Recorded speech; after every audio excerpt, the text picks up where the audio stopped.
Jésus entra de nouveau dans la synagogue. Il est entré où? Dans la synagogue. C'est bizarre. Jésus est entré dans la synagogue. Et dans la synagogue, il voit quoi? Il y avait un homme qui avait la main sèche. Il vit un homme qui avait la main sèche dans la synagogue. Alors que la synagogue devait être un lieu de guérison, un lieu de libération, mais dans la synagogue, il y avait une personne qui avait les mains sèches. Jésus a fait quoi? Ils observaient Jésus pour voir s'il le guérirait le jour du sabbat. C'était afin de pouvoir l'accuser. Et Jésus dit à l'homme qui avait la main sèche, lève-toi au milieu. Là au milieu. Regardez l'histoire. L'homme est venu dans la synagogue. L'homme était dans la synagogue. Jésus entra. Jésus arrive. Mais la présence de Jésus déjà dans la synagogue dérangeait les gens qui dirigeaient la synagogue. Vous allez vous poser la question, mais pourquoi sa présence les dérangeait? Parce que eux, ils l'accusaient. Ils disaient qu'il a une autre doctrine. Parce que chez eux, ils ont fait de la synagogue un lieu où on adore Dieu qui ne produit pas de miracles. Ils sont devenus ce que nous appelons aujourd'hui des religieux. Ils font des actes de Dieu, mais Dieu n'est pas au milieu d'eux. Ils ont la Bible à la main, ils lisent la parole de Dieu, mais Dieu n'est plus avec eux. Vous savez qu'il y a des gens comme ça. Et tous les dimanches, ils sont à l'église. Ils pensent aussi comme des chrétiens. Mais les dimanches, ils viennent à l'heure qu'ils veulent. Mais Jésus a amené une autre doctrine. C'est pourquoi il a dit, je bâtirai mon église. Parce que l'église qu'ils avaient bâtie, c'était une religion. Il a dit, je bâtirai mon église. Une église qui va faire la différence. Une église qui va amener la gloire de Dieu. La manifestation et la puissance de Dieu. Ce n'est pas l'église que eux ils faisaient, mais une autre église. L'église de la démonstration de la puissance de Dieu. Et lorsque Jésus arrive dans la salle, eux, ils savaient déjà que quelque chose va se passer. Ils sont déjà méfiants. Ils se disent que qu'est-ce qui va encore se passer? Cet homme est encore là. Il va encore faire quoi? La Bible, ils regardaient Jésus pour voir. Comme c'est un dimanche. Eux, ils ont dit que c'était le samedi. Ils ont dit, mais comme le samedi, on n'a pas le droit de guérir. On n'a pas le droit de faire certaines choses. Eux, ils sont en train de voir si Jésus va guérir à un jour de sabbat. Ils sont regroupés ensemble. C'est pour danser, c'est pour sauter et retourner à la maison et puis dire que oh, Dieu est bon. C'est fini. Ça ne serait pas ton partage. Ne sais pas un Dieu qui ne peut rien faire dans ta vie. Si c'est ce Dieu-là, abandonne-le. Écoute, si tu dois servir Dieu qui ne doit rien faire dans ta vie, dis-lui Dieu, je n'ai plus besoin de toi. Si tu dois servir Dieu qui ne peut pas se manifester lorsque tu as des difficultés, à quoi ça sert?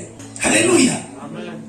Ils sont en train d'observer Jésus et ils disent quoi? Puis il leur dit, est-il permis le jour du sabbat de faire du bien ou de faire du mal?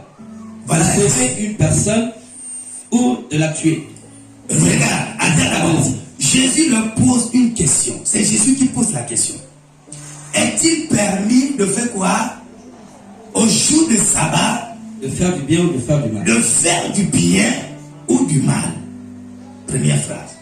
Première question. Il leur pose une question, il leur demande, est-il permis au jour de sabbat de faire du bien ou du mal? Donc Jésus avait dit déjà à la personne qui avait la main sèche, lève-toi au milieu des gens.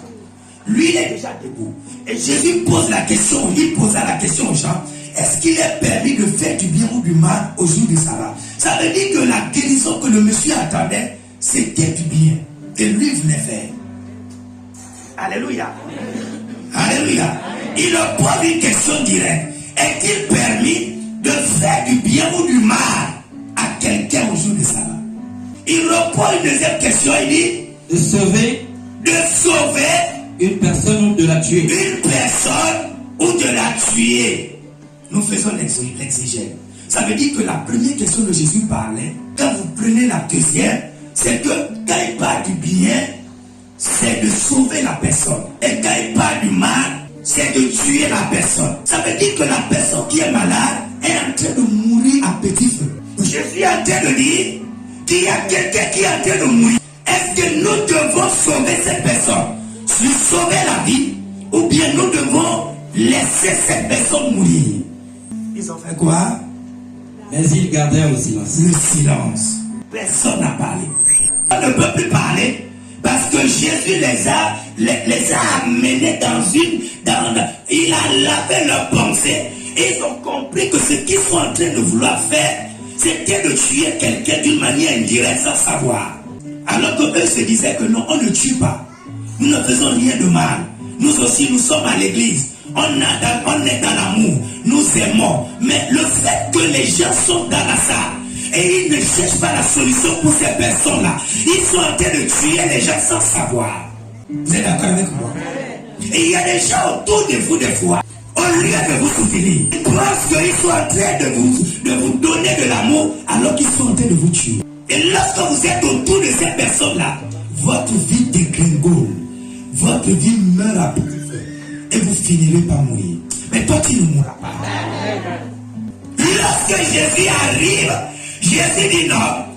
Il y a longtemps, vous êtes en train de tuer les gens dans la synagogue. Mais moi, je suis venu afin que mes brebis aient la vie. Et personne ne doit plus mourir dans la salle. Écoute-moi. Je ne sais pas celui qui veut bloquer, celui qui a provoqué la main sèche dans ta vie. Ils vont dire que non, on a seulement séché sa main. On ne l'a pas tué.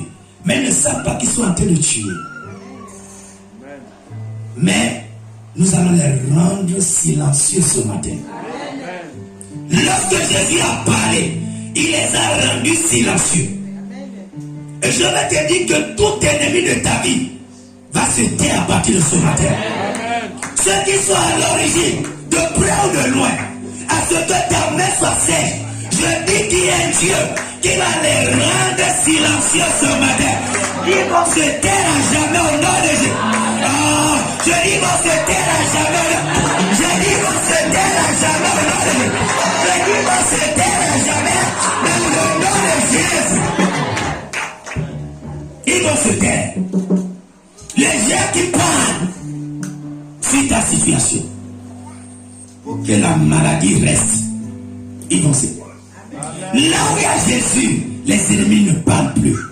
Oh Jésus. Je dis là où il y a le Seigneur, les ennemis ne parlent plus. Il y a que deux choses. Quand Jésus parle, ces ennemis se taisent. Ton amen m'embête. Je dis ton amen m'embête. Là où Jésus parle, les ennemis de ta vie ne parlent plus jamais. Ils se taisent et se taiseront à jamais. Dans le nom de Jésus, je rends silencieux tes ennemis ce matin. Je rends silencieux tes ennemis ce matin. Je rends silencieux tes ennemis ce matin. Dans le nom de Jésus, cette maladie qui est à l'origine des situations dans ta vie, je la rends silencieuse au nom de Jésus. Elle ne parlera plus. Au nom de Jésus. Quand Jésus parle, les ennemis se taisent. Lorsque Jésus parle là, la Bible dit, eux tous, personne ne peut plus parler. Ils ont dit quoi? Alors promenons ses regards sur eux avec indignation. Oui. Et en même temps, affligé de l'endurcissement de leur cœur. Oui. Il dit à l'homme, étends ta main. Étends ta main. Il l'étendit. Il l'étendit. Et sa main fut guérie. Et sa main fut guérie. Amen. Le Dieu de miracle. Le Dieu de miracle. Jésus a prouvé qu'il n'est pas venu pour la religion, mais pour une autre doctrine. La doctrine qui manifeste la gloire de Dieu. Là où il y a Dieu, il y a sa visitation. Là où il y a Dieu, il y a sa main. Là où il y a Dieu, il y a un changement. Là où il y a Dieu, il y a une visitation. Et parce que Jésus est dans la salle, il y aura une visitation dans ta vie au nom de Jésus. Parce que Jésus est présent ce matin, il y aura une visitation dans ta vie au nom de Jésus. Tu ne repartiras pas comme tu es venu. Même si ta main est sèche, à partir de ce matin, quelque chose va se passer dans ta vie. Le Seigneur va te délivrer et cette main sèche va retrouver la guérison au nom de Jésus. Celui qui me dit amen, reçoit cela. Celui qui me dit amen, reçoit cela. Celui qui qui me dit amen, reçois cela. Reçois la guérison de ta main. Reçois la guérison de ta main. Même si on a dit que ta main ne peut rien faire, à partir de ce matin, ta main guérit au nom de Jésus.